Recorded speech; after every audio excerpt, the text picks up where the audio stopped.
short one, so you can either turn into your Bibles or just listen to me if you'd like. The Bible verse that we'll be reading from is from Romans chapter 12, verse 2. Romans chapter 12, verse 2. I'll give you a moment. Again, Romans chapter 12, verse 2. I'm reading from the NIV Bible. Do not conform to the pattern of this world, but be transformed by the renewing of your mind. Then you will be able to test and approve what God's will is, his good, pleasing, and perfect will. Now, what I like about this verse, there's a few things, but what I really like is the tone that this verse has. It sounds like parents, like almost how a parent would talk to their child, like a parent trying to bribe their child to do something by flashing something good, something tasty at the end of the suggestion. For me, I think of Cheston. It's like me trying to get my 3-year-old to stop using my dog's face as a step stool, to hang on the chandelier. Instead, I'm like, stop that. Come over here calmly and quietly, please. And I'll give you this ice cream. This perfect, sweet, and delicious ice cream. And it works. At least I get his attention. Because it's that don't do that. Do this instead. And then I'll give you this. And the Bible's doing that here. The Bible says, don't conform to the pattern of this world. Don't do that. But be transformed by the renewing of your mind. Do this instead. Then you will be able to test and approve what God's will is. Then I will give you this, God's perfect, his pleasing, and his good will. The New Living Translation writes it similarly. Chapter 12, verse 2, it says, don't copy the behaviors and customs of this world, but let God transform you into a new person by changing the way you think. Then you will learn to know God's will for you, which is good and pleasing and perfect. I love this one too, because it still has that little creamy ice cream teaser there at the end, right? So my prayer today for all of you, some of you or one of you, is to be able to help you answer 3 simple questions that I had when I first tried to tackle this verse. Question 1, am I conforming to the pattern of this world? Or rephrased for the New Living Translation, am I copying behaviors and customs of this world? Question 2, how can I be transformed by the renewing of my mind? Or how can I let God transform me by changing my way of thinking? Question 3, and what would that look like? So, looking back, if you can remember last week, Pastor Patrick had mentioned how he couldn't help but think of a certain Bible verse, and it was the verse he used last week. And no matter what he did, no matter what he was doing or where he was, he couldn't help but keep that verse from popping up in his head. And he used an analogy to give an example. And if you can remember, he gave the example of their process of buying a car when they were getting ready to buy a minivan. They started to buy this minivan. They were choosing which color, which make, which model. And then when they made up their mind, they settled on this gray minivan. Well, once they did that, they started to see this gray minivan pop up everywhere, over and over again. Almost as if all of a sudden people just started being in the market for minivans. Like, oh dang, I'm glad I got my minivan when I did, because shoot, they are all the rage right now, right? I mean, everyone's just swooping up minivans. No, that's not what happened. What happened was, or at least the more likely scenario is that when something like that is happening, it's just us noticing them more for whatever reason. It sticks out to us.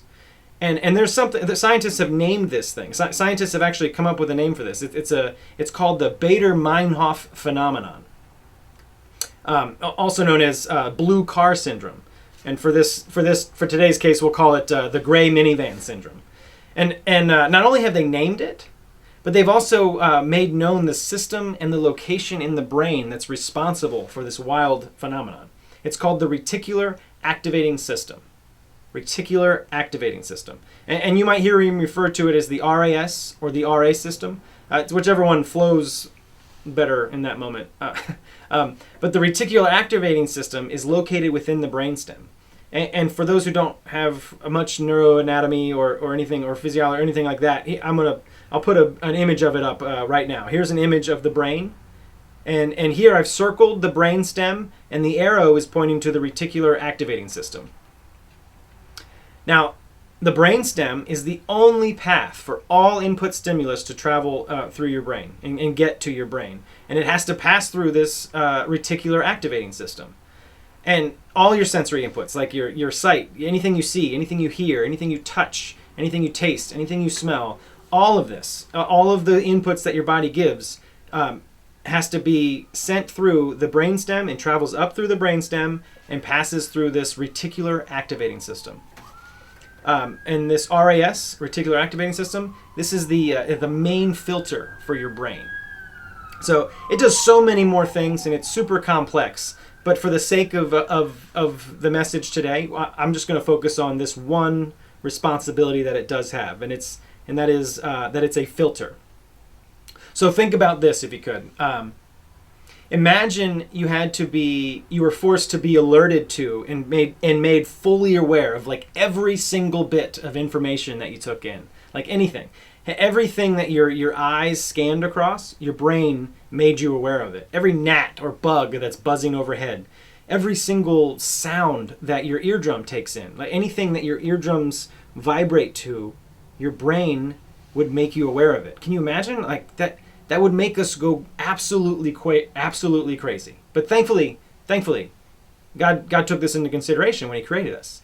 He didn't just have us get overwhelmed with stimulus just on everything just to make our brains blow up. No, He created our brains with this incredible built-in filter. And scientists believe that our bodies take in at any given time in upwards of 2 trillion bits of information. 2 trillion bits of information at any given time. And it sends it right through that brainstem that I showed you the picture of, and it passes right through that RA system. And when it goes through there, the 2 trillion bits of information travels through there, your brain is only left with 250 bits of information. That means that 2 trillion bits of information passed through that RAS, and it filtered out trillions of data points to where you only have 250 remaining. That's a massive filter. And it's not the same as like a crowded hallway. If you can picture a crowded hallway full of people and there's only one exit and everyone's rushing towards that exit and it's first come, first serve. Whoever can get out that door gets to leave the door. It's not like that at all, because that one, everyone would get wedged in and get jammed and it would just clog up. The filter is actually being very picky, and it's selecting which bits of information actually get through. It's like this really picky gatekeeper. Because you think about it, I mean, we would explode if we had to think of 2 trillion bits of information at a time. I mean, I can hardly tie my shoes and listen to my children at the same time. Like, poof, my head explodes just with that. Now, 2 trillion? I don't know. So let's look back. Go back to that gray minivan syndrome that we were talking about earlier, where we see that car way more frequently, right? Because after starting the process, whether it's us or whoever we're talking about here, that when they're starting the process, they're thinking about buying that van or that car, that your brain is placing a little bit higher level of importance on that car. Because for whatever reason, whether it's because it's a big deal, it's expensive, it's going to be carrying your family and your children, whatever there is. There's many different reasons that it could be, but it is making it a big deal. So being an awesome filter, it's going to filter out all the other things, and try to make it easier for you to see and easier for you to recognize that important thing, whatever it is, so that you start to see it more. Thus, taking the gray minivan, you start to see it way more than you did before. That RAS, that reticular activating system, has taken in all that visual stimulus in that moment and filtered out the clutter to where the minivan was what you noticed the most. So you're pulling up to a stoplight and there's 50 cars across the street that are all stuck in traffic. There's bird poop on your window. There's all sorts of stuff going on around you. There's people walking. But what your brain makes you aware of, and what you go, oh, look. You look all the way across, and 15 cars in, you see a gray minivan again. Like, it's such a crazy, efficient, and effective filter that you notice things. You notice those things that you're filtering out, even when you aren't looking for it. You're not looking for everyone who owns a gray minivan or whatever car you're purchasing, but you see it because it's been made important to you. That's crazy cool that happens. This reticular activating system, this is the same pathway or the same system that our brain uses to handle the way we think of our core values or our beliefs. Now, these are the values and beliefs that we make important to ourselves. And our RA system will set its filters based on these things. Now, again, it's things that we make important, not things that are just we think are important, but that we actually like acknowledge and act on as important to us. And here's the mind-blowing thing to me. The brain wants to make all your beliefs, all those thoughts true. And I go like this because whatever those thoughts are, they want to make it true. So let's take a completely made up like conspiracy, for example. Let's pretend that this person believes that all dogs are robots that are built by President Nixon that was sent back just to be able to take over all control of our refrigerators. That way, all dogs could control all the leftover food that's in there. No. But no matter how much proof or how many people would have proof to say otherwise about that thing, that person will stick to their belief because that reticular activating system is trying to filter out everything else so that all he's alerted to and all that he can clearly see are the things that support that belief. And it drives people crazy. Like, holy cow, man, how can you think that's true? It's not even possible. It won't matter because that system is there, right? And this goes for all sorts of things, like including like personal struggles. This is big because like personal struggles that people have, like weight loss. Like when someone says, oh, there's no way that I could ever be that weight again. There's no way that I could lose that weight. And someone that like believes they can't do something, like you hear them say like, oh, I can't do that. I can't complete that task. It's too hard. It's too hard for me. And like the one that hits home for me is like, I can't talk in front of people. I get nervous. That's the thing I used to say. And we all have something like that, right? Well, guess what?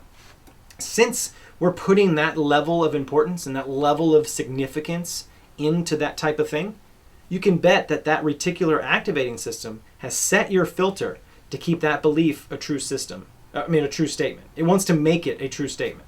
And for me, with that like stage fright and speaking in front of people, I always said I can't do it because it makes me too nervous, and I'd like turn into Chewbacca, and my voice would make all these weird sounds, and like I would panic and I'd freeze, and so I thought that way. And so what would happen? I would stand up in front of people. I would notice that my heart rate ran up, and then I would focus on the fact that, oh, yep, see, I get nervous, and then I would look around and see anyone's face that did anything other than look, and I would think, oh, yep, see, he's leaving not because he has to go to the bathroom, but because I'm bad at speaking. And that's not what was happening, but that's what my brain saw that as what was happening. Like it made the idea of like I can't talk in front of people. It wanted to make that true for me, and so it would do it. It would do anything that it could, and then I would get this it would just amplify that fear and confirm it and confirm that belief or that thought.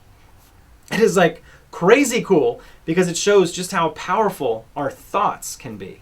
Because the opposite's true too. There's positive thinkers out there too, and that's been shown to be helpful. Like let's take the Evil Knievels of the world, or nowadays it's Travis Pastrana. And when they think of things the way they're doing all their crazy stunts, like they look at it like this. They say, "Oh, I can make that jump. Oh yeah, I can do that. I can jump across the Grand Canyon." What? They're saying that, and then their brain has that now stored. And then they're watching their construction people and their engineers and their physicists, all those people working to make that stunt happen, like building the ramps and setting the speed, setting the distance that he needs to travel before he hits the ramp, and where's the landing ramp going to be, all those things. What he's seeing is all the calculations and to show that, oh yeah, physics, yeah, this is going to happen. I can make that jump. And everything that's happening is just confirming to him that, yeah, I can do that. I can make this jump.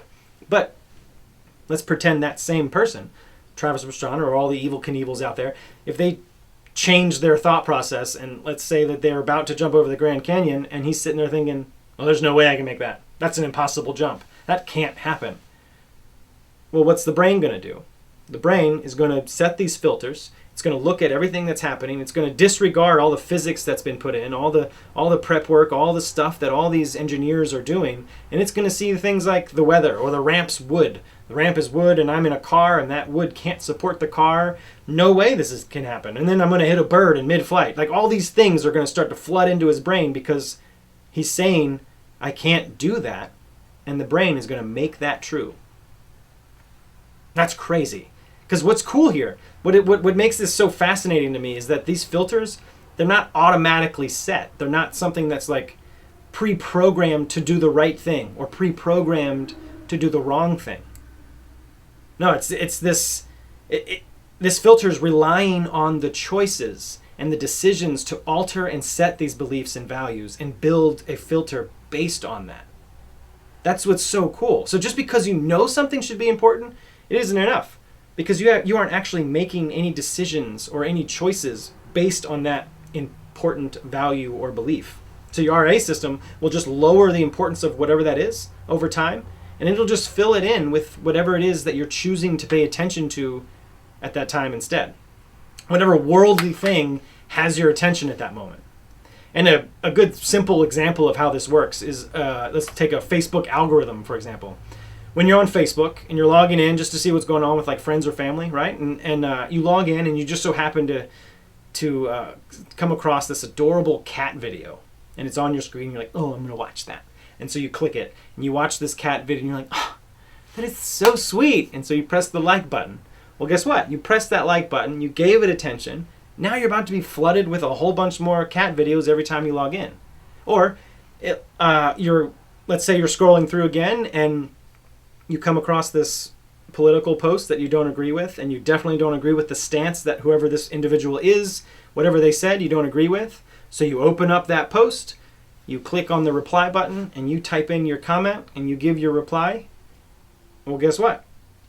Now you're about to be flooded with things that you don't agree with. So you've just set your Facebook filter to filter out other things and to show you things that you don't even agree with, because you showed interest in it and you gave it importance and you gave that more significance than the other posts on there. You gave it more than friends and family's posts because you didn't comment or reply on those in that moment. No, you intentionally chose to like the cat video or to comment on the political post. So Facebook sets its filters and it gives you more of what you chose to intentionally give a higher level of intention to, right? And that's sort of how this reticular activating system works too.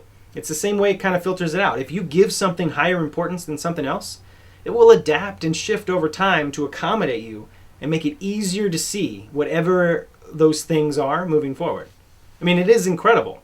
And more so because if you look at it, what's that common variable that changed those filters? Like what changed the Evel Knievel's mindset and what changed your Facebook filters? It's the user, right? What the user chose to focus on is what became important. It changed the filter to make sure that after bringing in the trillions and trillions of bits of information, it left you with the most relevant 250 bits. See, God gave us control of this system. So if we are aware of this system, maybe now we can make sure our filters are aligned better each day, right? Again, just like that gray minivan syndrome from earlier, we didn't place more minivans on our roads. And there most likely wasn't a massive sudden uptick in silver minivan sales. No, something we did, something we thought of, changed the way we filtered the world. Something we thought of or something we did changed how we viewed the world that is right in front of us. So what can you make important to you? What can you choose to think about instead that might alter how you view what is right in front of your face? Remember, it's 2 trillion bits of information, and it's being brought down to 250. So what are your 250? In the Bible verse today, Romans 12:2, do not conform to the pattern of this world. Instead, be transformed by the renewing of your mind, so that you may test and prove the perfect will of God. So this first part, do not be conformed to the pattern of this world. Here, at least to me, conforming to the pattern of this world is giving in to what the world thinks should be important to you. Like money, fame, beauty, possessions, things like that. But here, the Bible's saying, don't do that. Instead, transform and renew your mind. Well, how can we do that? Right? Well, God, again, gave us this amazing tool that seems to have some really, really cool uses, right?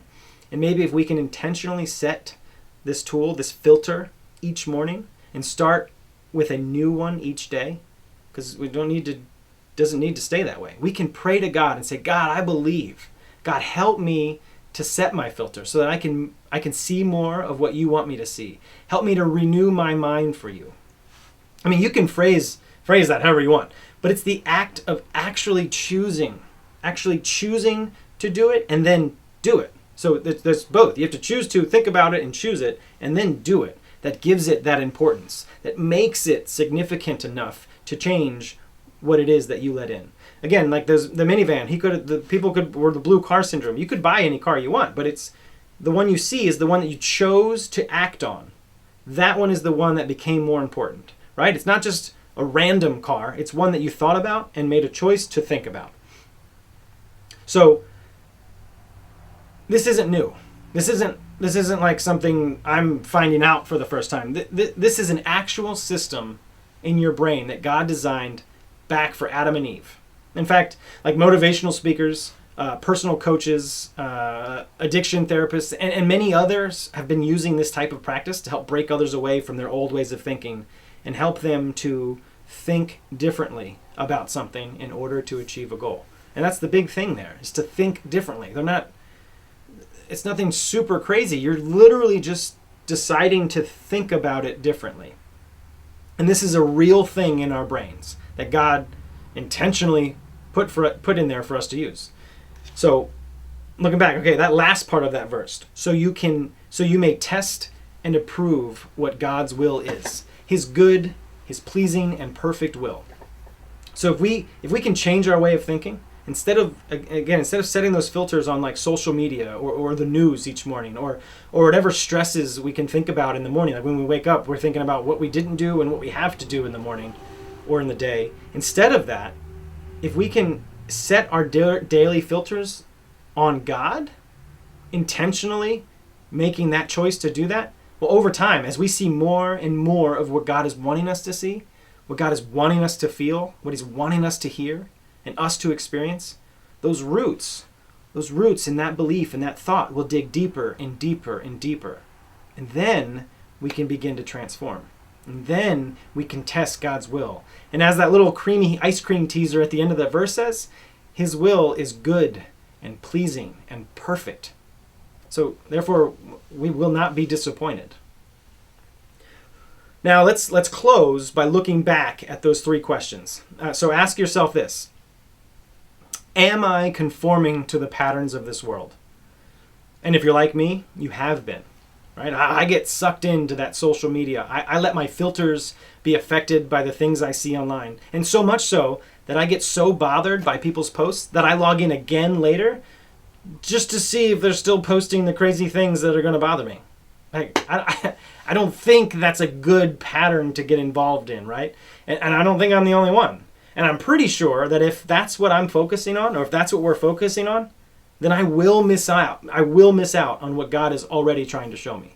It might be right there in front of my face for me to grab or to see, but I'm only noticing the Twitter account that ticked me off, or whatever else that I'm focused on in the worldly issues.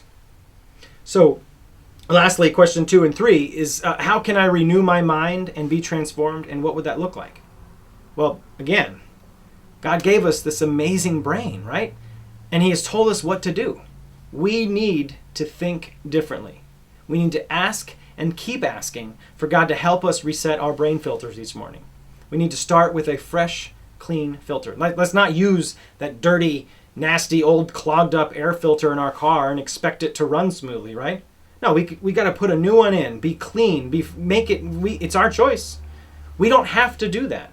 Our reticular activating system will shift based on our thoughts and our reactions to those thoughts. So if I can change my approach to thinking and put just a little bit more intention on seeking God at the start of every day, I believe I'll have that better shot at blocking out the filth and the clutter that normally crowds my mind. And when I do that, I believe I'll see that change. And I'll start to experience that transformation that is mentioned here in Romans 12:2. God will give me that little ice cream teaser that I keep saying, that awesome, that pleasing and perfect will of God. Because our mind is a powerful, powerful thing. And God has some big plans for ours. It's up to us. So what do you want your 250 bits to look like? Let's go to God in prayer.